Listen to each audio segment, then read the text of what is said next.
Assalamualaikum warahmatullahi wabarakatuh. Kami dari kelompok 4 akan mempresentasikan materi tentang leadership, power, and influence, yang mana kami beranggotakan Ocha Vina Yulanda, Rara Mulyasari, Yolanda Wulandari, Randona Apriliana. Jelaskan 4 jenis kepemimpinan influensial. Yang pertama yaitu transformational leadership. Transformational leadership ditandai dengan kemampuan untuk membawa perubahan yang signifikan baik pada pengikut maupun organisasi. Pemimpin transformasional memiliki kemampuan untuk memimpin perubahan dalam visi, strategi, dan budaya organisasi, serta mempromosikan inovasi dalam produk dan teknologi. Kepemimpinan transformasional didasarkan pada nilai-nilai pribadi, kepercayaan, dan kualitas pemimpin daripada proses pertukaran antara pemimpin dan pengikut. Nah, selanjutnya itu charismatic leadership. Pemimpin yang karismatik berdampak emosional pada orang-orang dan menginspirasi mereka untuk melakukan lebih dari yang biasanya mereka lakukan, meskipun ada hambatan. Semangat mereka untuk misi menginspirasi orang untuk mengikuti mereka dan memotivasi orang untuk melampaui minat mereka sendiri demi mencapai tujuan. Pemimpin karismatik melibatkan emosi mereka dalam kehidupan kerja sehari-hari yang membuat mereka lebih energik, antusias, dan menarik bagi orang lain. Pemimpin karismatik mengartikulasikan visi ideal untuk masa depan yang lebih baik lagi. Yang ketiga yaitu coalitional leadership. Kepemimpinan koalisi melibatkan membangun koalisi dengan orang-orang yang mendukung tujuan pemimpin dan dapat membantu mempengaruhi orang lain untuk menerapkan keputusan pemimpin dan mencapai tujuan. Pemimpin koalisi mengamati dan memahami pola interaksi dan pengaruh dalam organisasi. Mereka terampil dalam mengembangkan koneksi dengan jaringan orang yang luas dan dapat menyesuaikan perilaku dan pendekatan mereka terhadap berbagai orang dan situasi. 4 langkah untuk kepemimpinan koalisi yang efektif yaitu yang pertama, pemimpin koalisi melakukan banyak wawancara. Wawancara yang dilakukan bisa secara formal maupun informal. Nah, yang kedua, pemimpin koalisi mengunjungi pelanggan dan pemangku kepentingan lainnya. Ini bertujuan untuk mendapatkan informasi yang lebih lagi serta membangun koneksi yang tadi sudah dijelaskan. Nah, yang ketiga, pemimpin koalisi mengembangkan peta keterlibatan pemangku kepentingan. Serta yang terakhir, yang keempat, pemimpin koalisi mendobrak hambatan dan mempromosikan kerjasama lintas silo. Machiavellian style leadership. Beliau adalah seorang filsuf atau sejarawan dan ahli strategi politik Italia yang menulis judul Sang Pangeran pada tahun 1513 sebagai pedoman bagi para pemimpin politik pada masa itu tentang bagaimana memperoleh dan menggunakan kekuasaan. Terlepas dari penekanan hari ini pada keramahan dan banyak kolaborasi, banyak pemimpin organisasi, cendekiawan, dan politisi setuju dengan beliau bahwa tidak mungkin di dunia ini, dunia yang tidak sempurna untuk memimpin dengan tangan yang sangat bersih. Dengan gaya kepemimpinan ini, pemimpin bersedia menggunakan segala cara yang diperlukan untuk melestarikan dan melindungi kesejahteraan organisasi. Ciri-ciri dari pemimpin bergaya Machiavellian antara lain sebagai berikut. Yang pertama, mereka selalu waspada terhadap risiko dan ancaman terhadap kekuasaan mereka. Yang kedua, mereka tidak keberatan ditakuti. Yang ketiga, mereka akan menggunakan tipu daya, itu pun jika perlu. Dan yang terakhir, mereka menggunakan penghargaan dan hukuman untuk membentuk perilaku. Nah, menggunakan heart versus power. Kekuasaan sering diartikan sebagai kemampuan potensial seseorang untuk mempengaruhi orang lain, melaksanakan suatu perintah, atau melakukan sesuatu yang sebelumnya tidak akan mereka lakukan. Definisi lain menekankan bahwa kekuasaan adalah kemampuan untuk mencapai tujuan atau hasil yang diinginkan oleh pemegang kekuasaan. Kekuasaan dapat dikategorikan menjadi 2, yaitu hard power dan soft power. Specific types of power. Yang pertama, kekuasaan yang sah. suatu kewenangan yang diberikan dari posisi formal dalam suatu organisasi. Yang kedua, kekuatan imbalan atau penghargaan, kekuatan yang berasal dari otoritas untuk memberikan penghargaan kepada orang lain. Ketiga, kekuatan koersif, suatu kekuatan untuk menghukum atau merekomendasikan hukuman. Yang keempat, kekuatan ahli, kekuatan yang dihasilkan dari pengetahuan atau keterampilan khusus seorang pemimpin. Kelima, kekuatan referensi, kekuatan semacam ini berasal dari ciri-ciri kepribadian pemimpin. Selanjutnya, tanggapan pengikut untuk penggunaan kekuasaan. Terdapat 3 hasil berbeda yang mungkin dihasilkan dari penggunaan kekuasaan, yaitu kepatuhan, penolakan, dan komitmen. Kepatuhan artinya pengikut mengikuti arahan orang yang berkuasa terlepas dari seberapa besar kesepakatan yang ada dengan arahan orang itu. Kedua, perlawanan atau penolakan. Artinya, karyawan akan dengan sengaja berusaha menghindari pelaksanaan instruksi atau akan berusaha untuk tidak mematuhi perintah. Ketiga, komitmen. Artinya, selanjutnya adalah increasing power through political activity atau meningkatkan kekuatan melalui aktivitas politik. Politik melibatkan kegiatan untuk memperoleh, mengembangkan, dan menggunakan kekuasaan serta sumber daya lainnya untuk mendapatkan hasil di masa depan yang diinginkan ketika terjadi ketidakpastian atau ketidaksepakatan berkaitan dengan pilihan tersebut. Pemimpin yang terampil secara politik berusaha untuk memahami sudut pandang, kebutuhan, keinginan, dan tujuan orang lain dan menggunakan pemahaman mereka untuk mempengaruhi orang agar bertindak dengan cara membantu pemimpin untuk mencapai tujuannya atau mencapai tujuan tim dan organisasi. Individu terkadang juga terlibat dalam aktivitas politik dalam organisasi.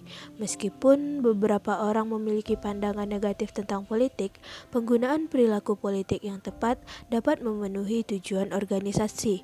Ketidakpastian dan konflik adalah hal yang wajar dalam organisasi, dan politik adalah mekanisme untuk mencapai hal-hal yang tidak dapat ditangani hanya melalui kebijakan formal atau kekuasaan posisi.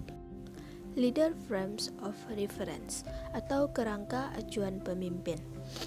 Kerangka acuan ini adalah perspektif dari mana seorang pemimpin memandang dunia, dan itu akan mempengaruhi bagaimana pemimpin berinteraksi dengan pengikut, membuat keputusan, dan menjalankan kekuasaan.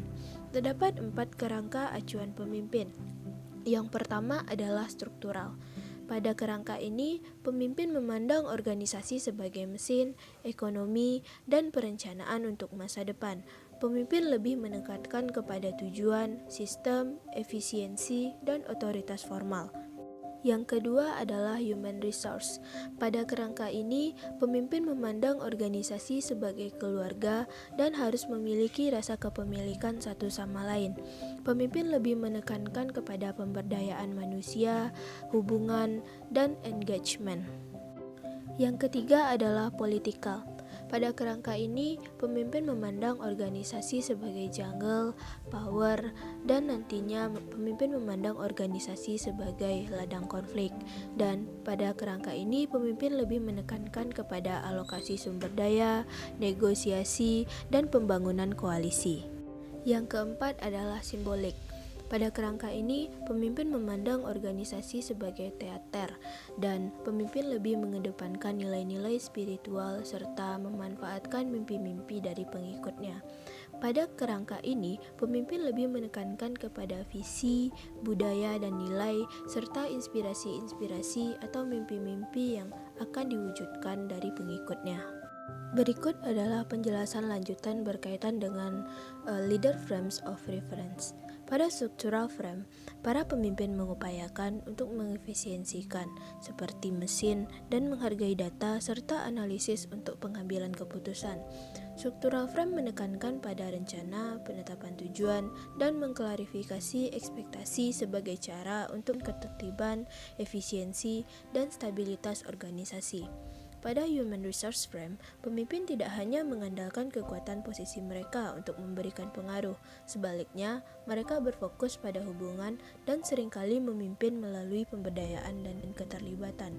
Pada political frame, Para pemimpin menghabiskan waktu mereka untuk membangun jaringan dan membangun koalisi untuk mempengaruhi keputusan dan tindakan.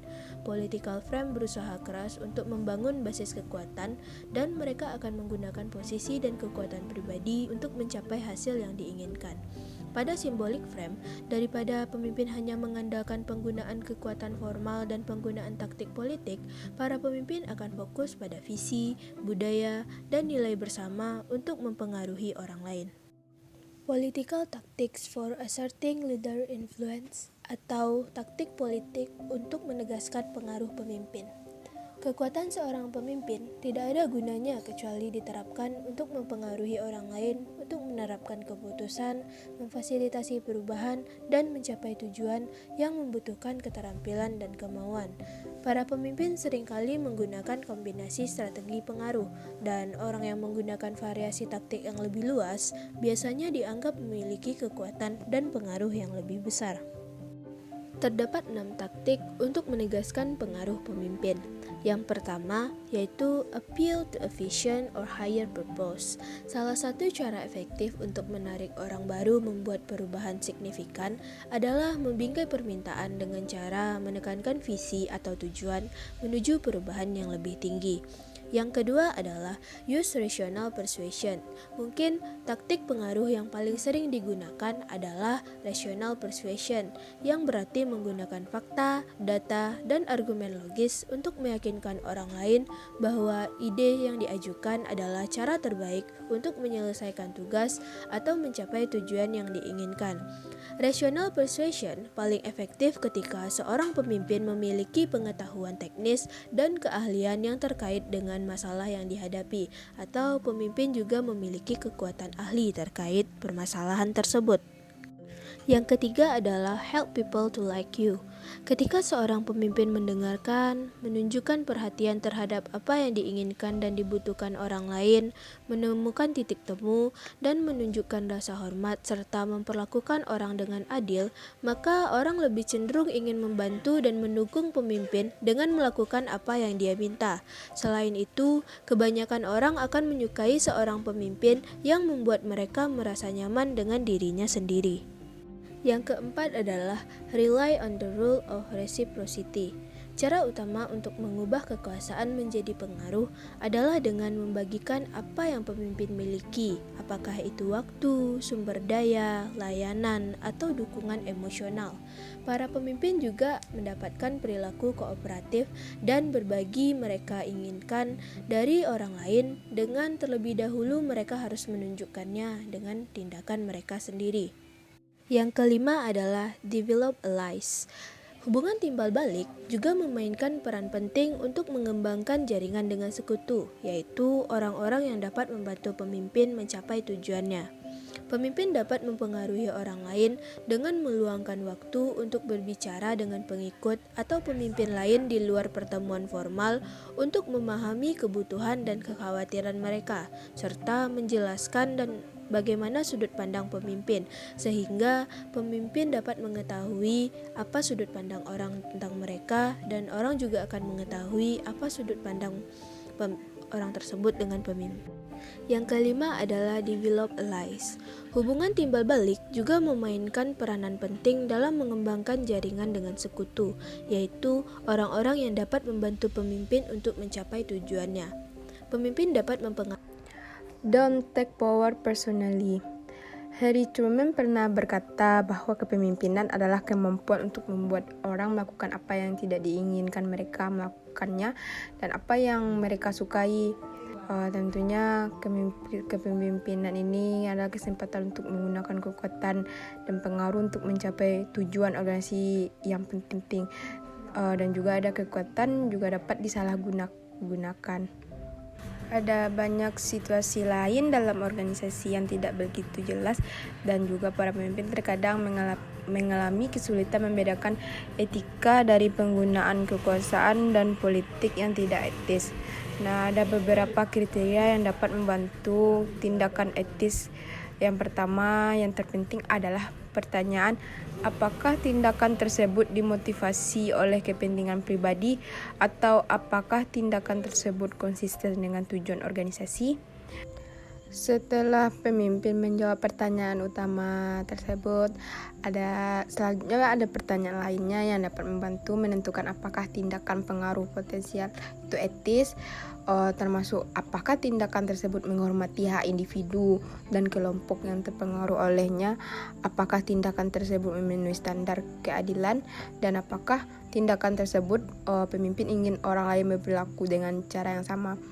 Jika seorang pemimpin menjawab pertanyaan-pertanyaan tersebut dengan jujur, mereka dapat berfungsi sebagai panduan apakah tindakan yang dimaksud dengan etis itu sendiri. Agar para pemimpin menyadari tanggung jawab etis dalam memiliki kekuasaan dan berhati-hati menggunakan kekuatan mereka untuk membantu daripada merugikan orang lain. Para pemimpin hendaknya berpikir bukan untuk mendapatkan apa yang mereka inginkan, melainkan dalam membangun hubungan produktif jangka panjang yang dapat mencapai tujuan dan menguntungkan seluruh organisasi.